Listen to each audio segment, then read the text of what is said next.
Trasferta campana per il Città di Messina nella 21esima giornata del campionato di Serie D. Amici della Wii Sport, siamo presenti al San Siro per raccontarvi della sfida tra il Portici e la formazione peloritana. I campani vengono da 4 vittorie raccolte nelle ultime 5 partite.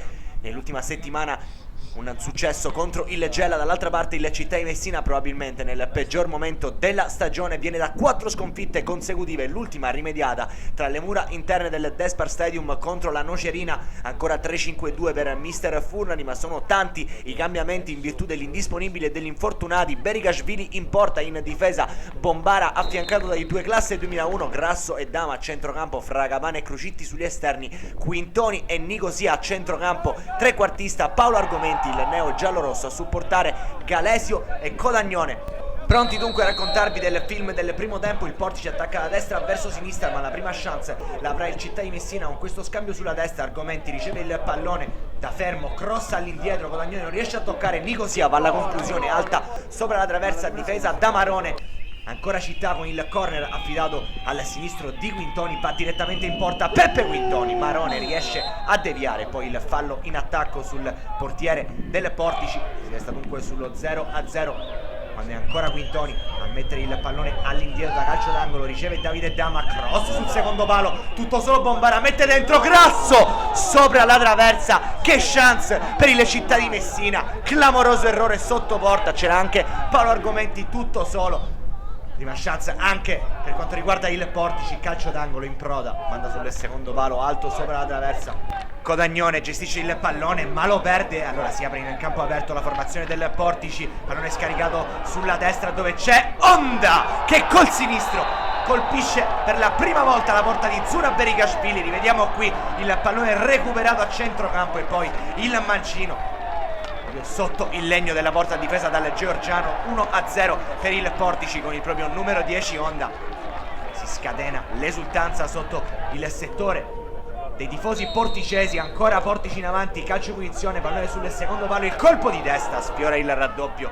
Il Portici ancora in avanti, la formazione campana, adesso è un monologo, non li tengono più quelli della Città di Messina, sfondano dalla destra, pallone all'indietro dove c'è in proda, scarico per il compagno, la sfera però finisce alta sopra la traversa. È un Portici che adesso deve difendersi, Dama da rimessa laterale riesce a servire Argomenti, ancora Argomenti, scarico all'indietro, Quintoni entra in area, viene messo giù così, ma arriverà il giallo per simulazione per il centrocampista con il numero 8 in casacca giallo-rossa. Sembra giusta in questo caso la decisione di Jacob Bellis.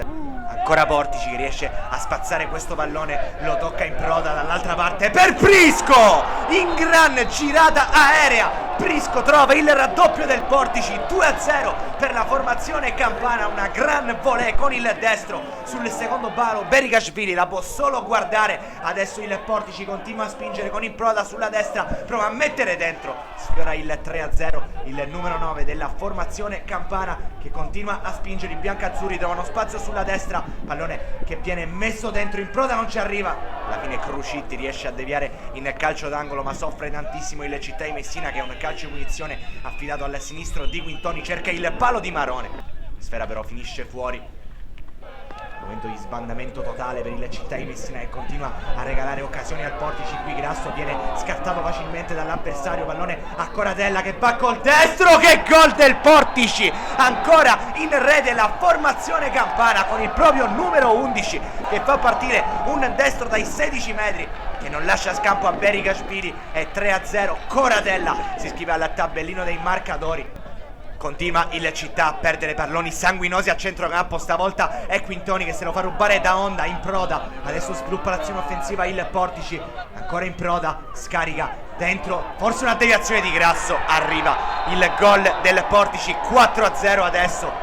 Poker clamoroso già nel primo tempo della formazione bianca-azzurra, probabilmente la doppietta di Prisco che va a chiudere il primo tempo. 4-0 tra Portici e Città di Messina, doppio cambio per mister Furna. Rientrano infatti Santoro e Bonamonte sul terreno di gioco, ma il copione non cambia perché Coratella va col destro, sfiora l'incrocio il giocatore del Portici, sfiora anche la propria doppietta personale. Qui è Crucitti che sbanda, cade per terra, allora il Portici entra ancora in area di rigore, stavolta Berikashvili riesce a metterci una pezza a un passo dalla manina della formazione biancazzurra quando Fragapane prova a penetrare, Sal lo mette giù, arriva il secondo giallo per il difensore del Portici che resta dunque in 10. Vediamo qui il fallo e pazzo il secondo giallo sul calcio di punizione. Luifa Galesio prova a girare sul palo di Marone, non riesce però a trovare la via della rete l'attaccante argentino che qui invece scarica verso Argomenti, ancora Argomenti, riesce a ritrovare Galesio che supera l'avversario, Galesio prova a mettere dentro, pallone a 1 centimetro dal piede di Santoro, Marone bravo in anticipo, entra anche un altro dei nuovi volti in casa Città di Messina, Alessandro Miotto classe 98, entra anche Fofanà al posto di Crucitti quando Galesio viene steso così dal difensore del Portici.